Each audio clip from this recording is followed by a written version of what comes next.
kembali di Kompas Petang bersama saya Friska Clarissa. Presiden Joko Widodo berbicara soal Undang-Undang Informasi dan Transaksi Elektronik.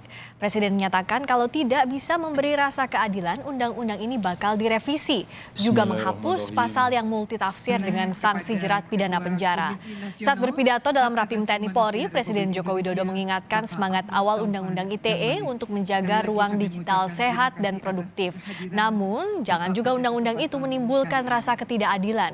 Jika demikian, Jokowi menilai Undang-Undang ITE perlu direvisi dengan menghapus pasal karet yang multitafsir.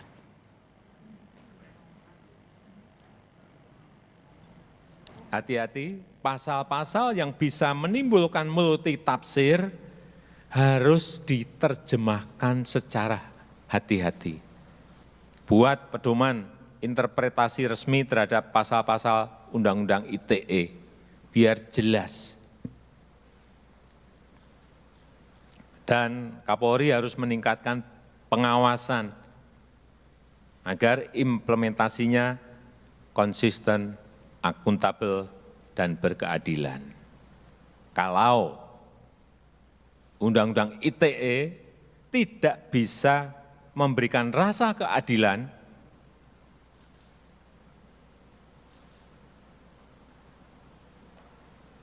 ya, saya akan minta kepada DPR untuk bersama-sama merevisi undang-undang ini, undang-undang ITE ini. Saat ini kita sudah bersama dengan Menko Polhukam, Mahfud MD untuk membahas revisi Undang-Undang ITE.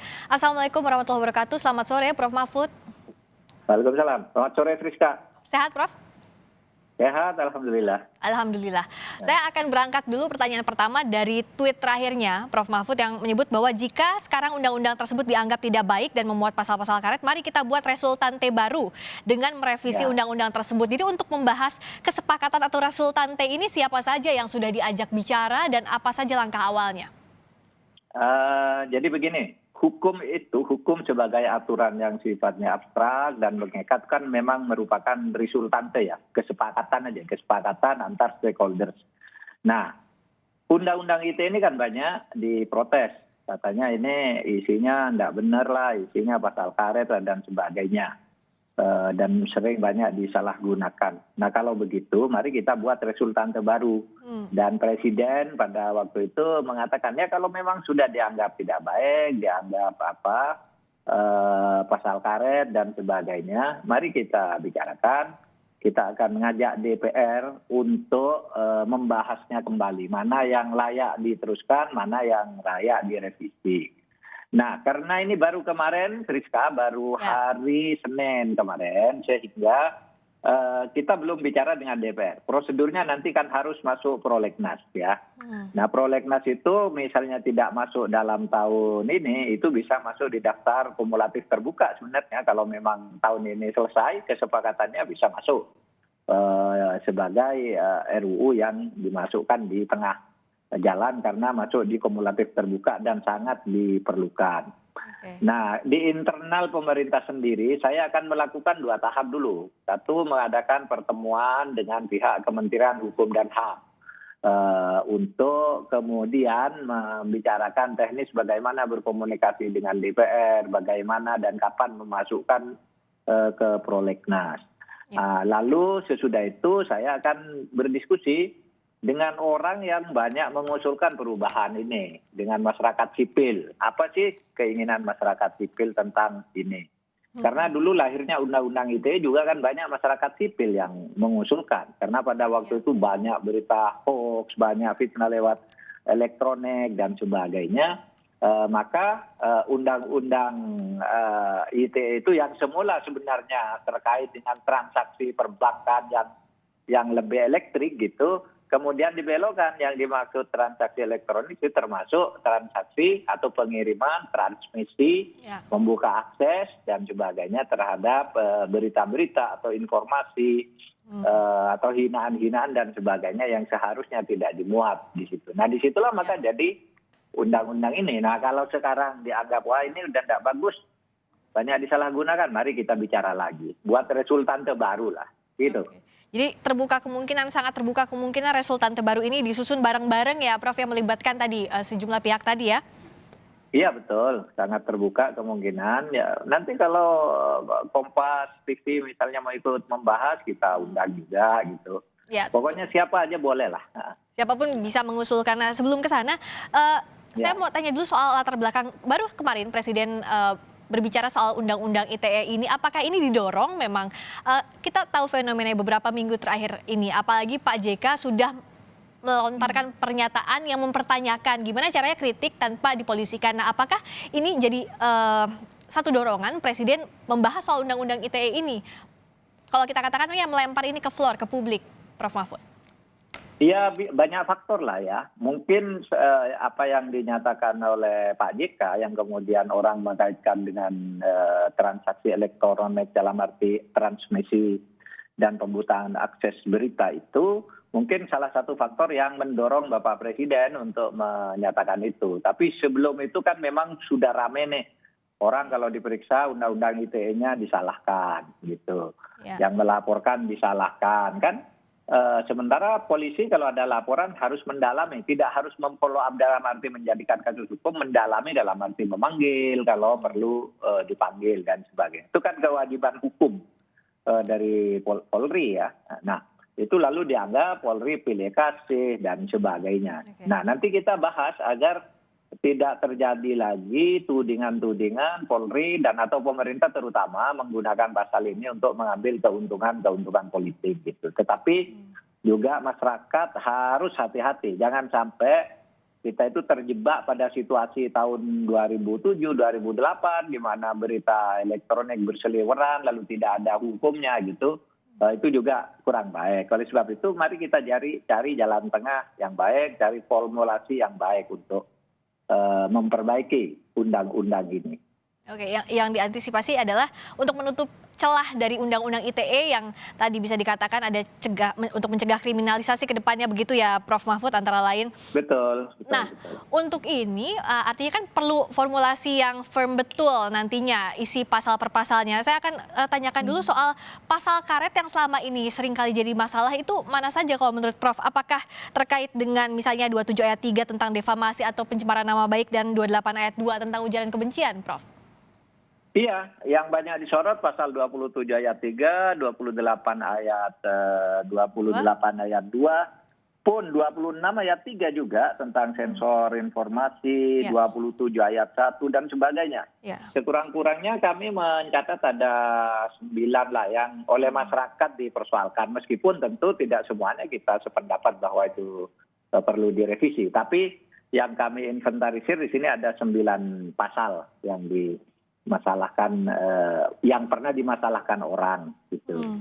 Oke, yang jadi masalah dalam penerapan pasal-pasal ini apa sih Prof? Apakah memang dari isinya ini tidak begitu tegas digunakan untuk tindak pidana apa atau untuk delik apa atau seperti apa Prof yang jadi masalah sehingga pasal ini bisa jadi pasal karet selama ini dalam implementasinya?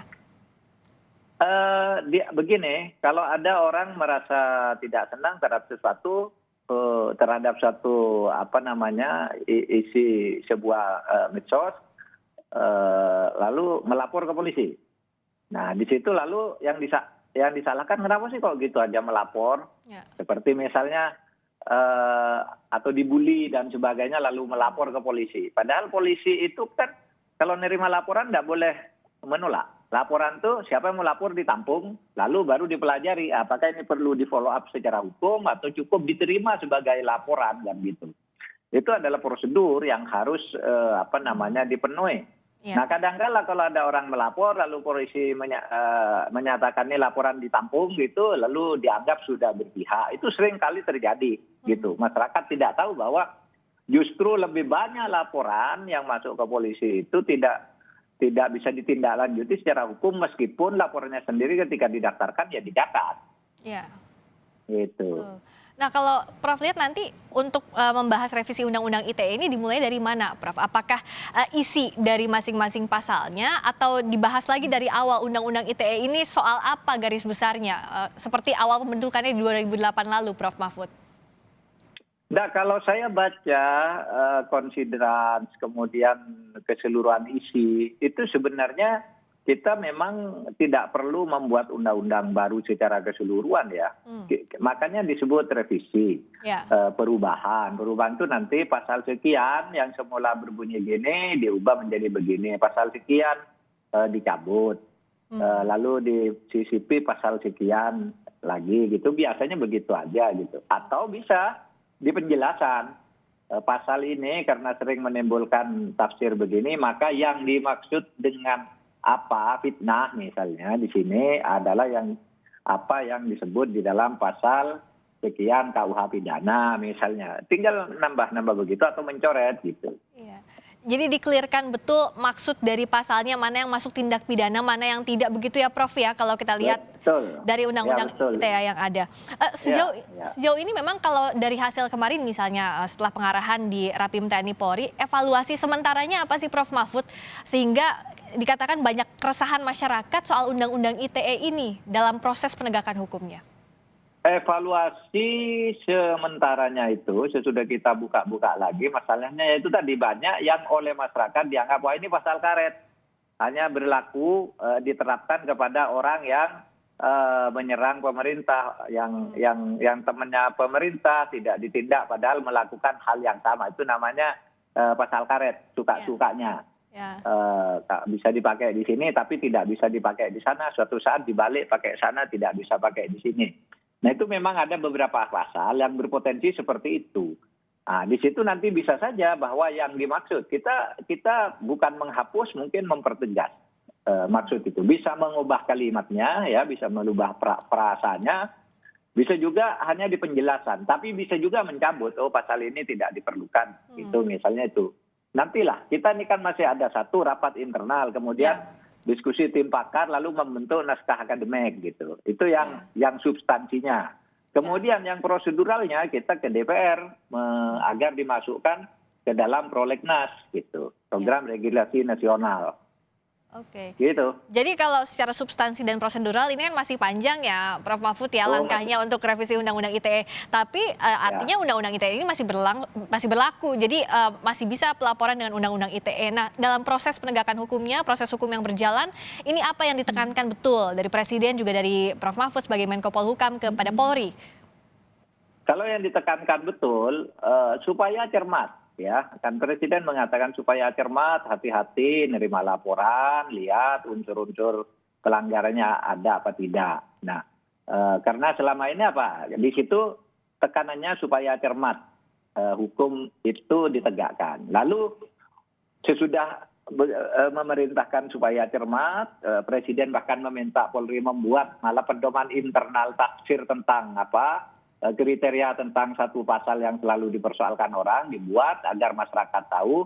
Lalu sesudah itu karena masih banyak orang menafsirkan undang-undang ini pasal karet yang bisa digunakan dengan seenaknya oleh penguasa gitu, maka kata Presiden sambil ini berlaku dan dilaksanakan secara cermat, sudah mulai dilakukan upaya untuk melakukan revisi.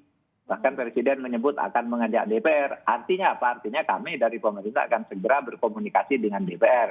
Sesudah mungkin minggu depan saya sudah bicara dengan Kemenkumham.